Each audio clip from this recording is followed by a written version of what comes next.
تکبیر کا معنی ہے کہ ہم اسلام کو پوری دنیا پہ غالب کریں گے، حضور کے دین کو پوری دنیا میں غالب کریں گے، اور ہر باطل سے چھٹکارا پا کر ہم تکبیر کا نعرہ لگاتے ہیں۔ ذرا نعرہ تکبیر، ایسے نہیں بھائی، سندھی عوام جس طرح محبت، نعرہ تکبیر، نعرہ تکبیر، اور نعرہ رسالت، نعرہ حیدری، نعرہ غوثیہ، اور یہ عالم اسلام کے لیے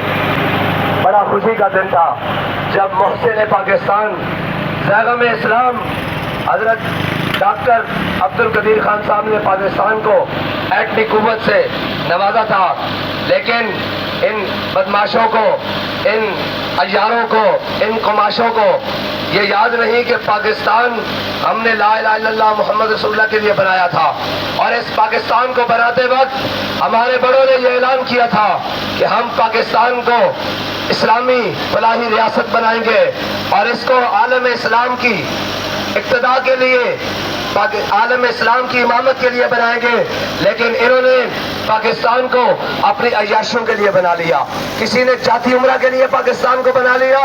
کسی نے پنی گالا کے لیے بنا لیا، کسی نے بلاول ہاؤس کے لیے بنا لیا۔ پاکستان ان کاموں کے لیے نہیں ہے، بلکہ پاکستان کا مطلب کیا؟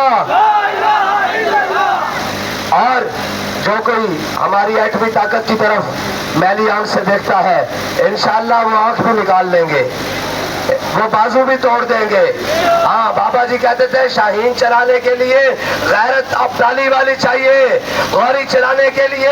ہمت بھی غوری والی چاہیے۔ ان بزدلوں کو کیا پتا ہو کہ کافر کی موت سے بھی لرزتا ہو جس کا دل، کہتا ہے کون اسے مسلمان کی موت مر، اور کہتے ہیں جو ان کے پاس ایٹم ہے، دیکھا ان کے پاس 1000 بھی رہے ہمیں غم نہیں ہے، اس لیے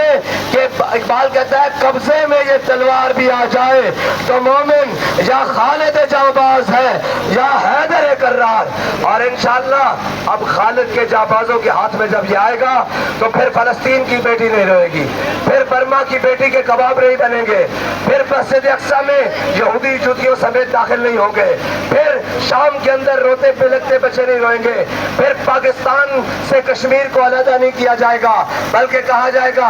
بٹ کے رہے گا ہندوستان، بن کے رہے گا پاکستان، اور کشمیر بنے گا پاکستان۔ اور پاکستان کا مطلب کیا؟ دستور ریاست کیا ہوگا؟